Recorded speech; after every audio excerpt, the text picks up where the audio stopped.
Okay, good afternoon, ladies and gentlemen. My name is Ronnie Legette, and I'm the Director of Community Planning and Development for the HUD Richmond Field Office. And I'd like to thank you all for taking time out to be with us today. This is our Continuum of Care financial management meeting with our Continuum of Cares. And what we're getting ready to do now is do a roll call. All right, as you all can see, this call is very well attended. We would like to again thank you all for taking time out of your busy day to be here. The purpose of this call is to continue to provide training and technical assistance to you all from various aspects of the Continuum program.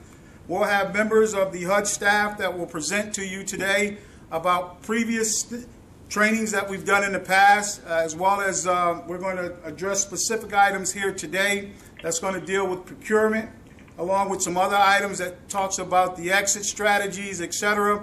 We're also going to allow you all to have opportunity to ask questions. We in turn are going to try and respond back to you. We're basically going to be recording this particular teleclass today so that you all can utilize it for future training mechanisms, so that we in turn can make sure that we basically gain all the information that you all are requesting, and making sure that we're able to follow back up to you all specifically with items in which may come up here today. We may not have all the answers to you, but we assure you that we will get back to you with a response to your questions in a very timely manner. So I'm excited about this opportunity. I'm not going to belabor it. The roll call has definitely been extensive because of the number of people who are basically has logged on and who is also here present today. So without further ado, I'm going to go along and introduce Mr. Jay Grant, who is basically going to give us a recap from last year's training that we've done, and he'll continue on with the agenda after that. So with that, we'll bring Jay Grant forward.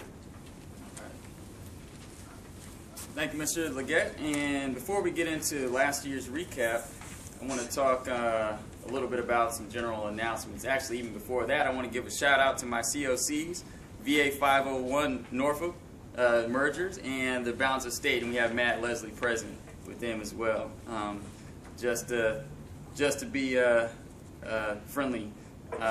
First of all, as you know, the grants this year, fiscal year 2012, are running behind, and we've had some issues with that. And if I might say, we're still operating under the old rule. So there have been a lot of questions in terms of, does the fiscal year 2012 rule, the interim rule, does that apply now? Are we under this 25% match? As long as you are operating under a fiscal year 2011 grant or prior, you're going to be abiding by those old rules. Tier 1 and Tier 2. So Tier 1 grants, they should be available by late April. And so you've already received the award letters if you're a Tier 1 funded grant. So by late April, you should have your grant agreement in your hand, meaning that if your grant should have started prior to that, then that money will be available, reimbursable back to that start date. Now, if you're a Tier 2, those announcements should be made no later than the end of May. That's not a guaranteed date, but that is the estimated date. So the end of May. But again, if those grants become awarded, they will be retroactively available. So if you have a normal operating start date of March 1st and you don't get the money till the end of May, you'll be able to, incur those expenses now and then draw down that money once you get it at the end of May or the beginning of June, etc. And so that is that's the extent of the general announcements. So I want to get into a recap of last year because this information is very important.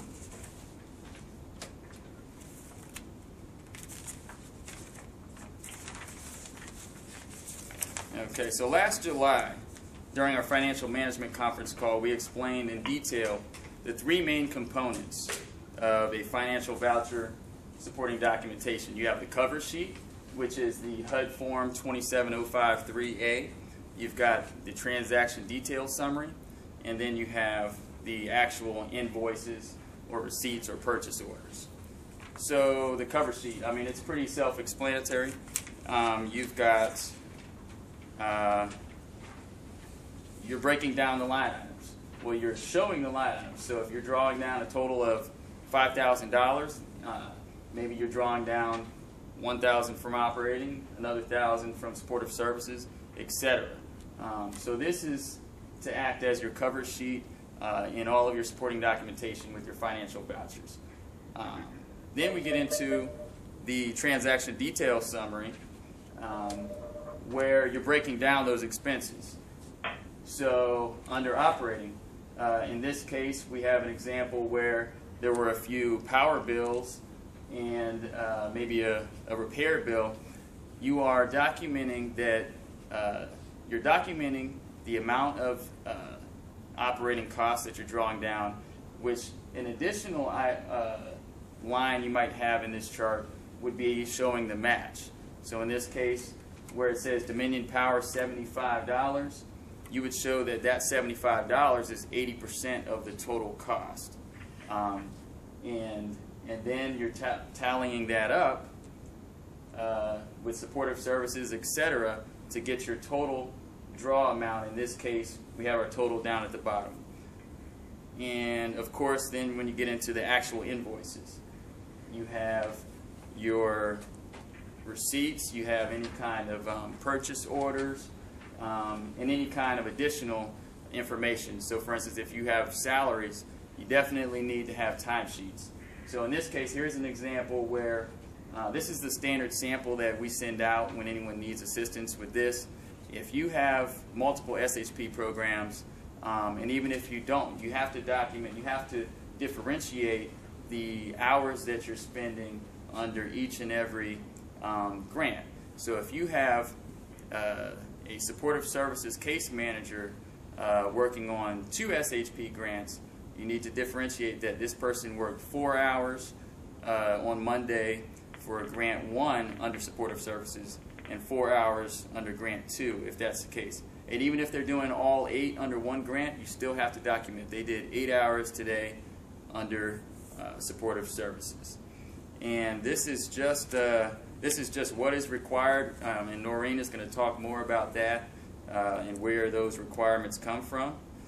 But this is just to refresh your memory. I'm going to get into a little bit also in terms of other items we talked about last year. So this is all related to fund accounting. Fund accounting, there's actually a nice manual offered by HUD. It's on the HUD HRE website. Well, now they've moved it over to the One CPD website. If you don't have the slide on you right now, you can Google, you can type in fund, F-U-N-D, accounting, and type in HUD One CPD. Otherwise, we'll send the link out to you, but it is in the slides that we sent out moments ago today. But essentially, this talks about differentiating your funding. Is essentially what I already talked about. So you are discriminating or differentiating between all of the funds. You are showing that this is exactly what we're doing under this grant. And so it's kind of interesting. It's kind of as simple as it is. It's often difficult for accountants because they're dealing with all these complex matters and they're dealing with all the accounting for the whole organization. But then when we're talking about grant accounting, we're just talking about our one grant. We just want to know exactly what's going on with this pot of money. Okay? Financial vouchers submitted after the grant term. We talked about, we've been talking about this for a while, but when you submit a drawdown request after your grant expires, standard operating procedure, we're going to ask for the support documentation.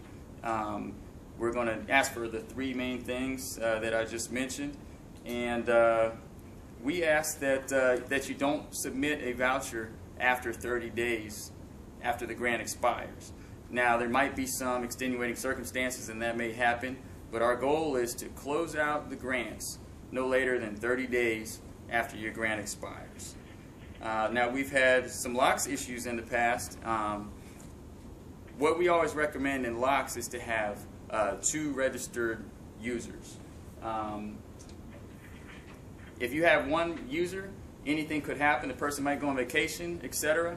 What we've seen is that you can't access the funds, and that obviously that's our #1 priority, is accessing the funds to provide the services to the end users. Quarterly drawdowns, as of 2008 fiscal year, we have been required to draw down quarterly, and HUD is now recommending that we draw down monthly. We know that's not always possible.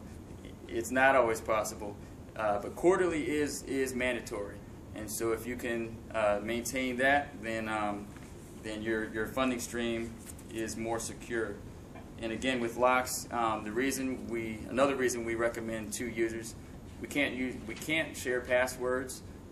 We've seen instances where that has held up the funds, because there are ways that HUD can find out. There's ways that the locks office in DC can find out, and they'll wipe everybody out of locks and make everybody reapply, which, as many of you know, that's a slow process.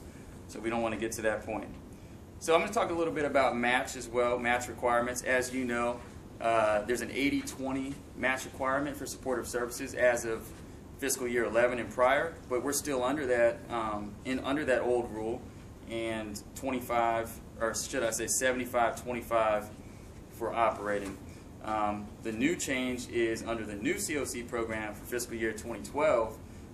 We are now under, we will be under a 25% across the board requirement, excluding leasing funds. So any CoC fund that you have is going to require 25% match.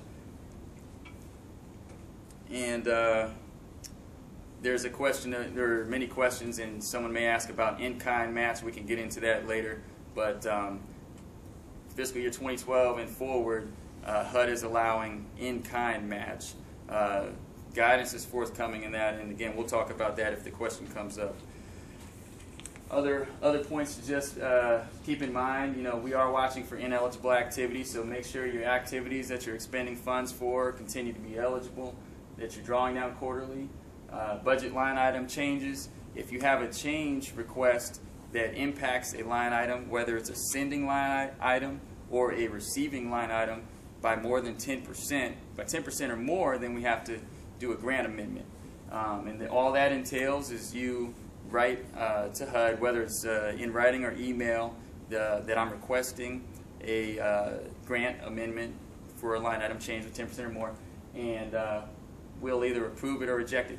The key thing to do is to request that up front, rather than, you know, alter your activities. Make the request up front. As soon as you know that there may be some changes, make that request to HUD, because if HUD rejects the request and you've already altered the activity, now you put yourself or your organization in a bind to where you might fall short.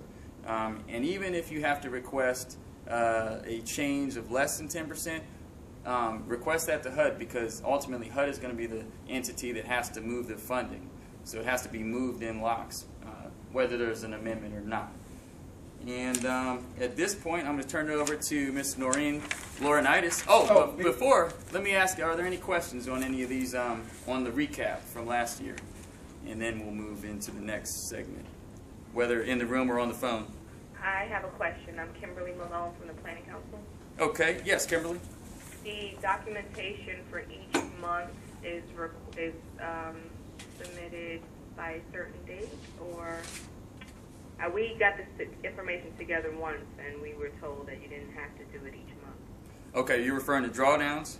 Not the drawdown, but just the backup documentation that goes with the drawdown. Yes, I mean the documentation should. And whatnot. It should be on a rolling basis. So whenever you're incurring costs, you should be documenting that. And HUD's not going to need to see it until we come out and monitor. That could be several years from then, or, you know, we might request information as a random voucher check, or it might be a final voucher. But just to cover yourself, to your organization, you want to always be documenting.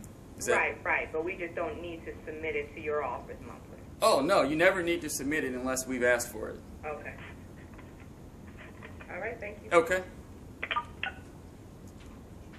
Okay.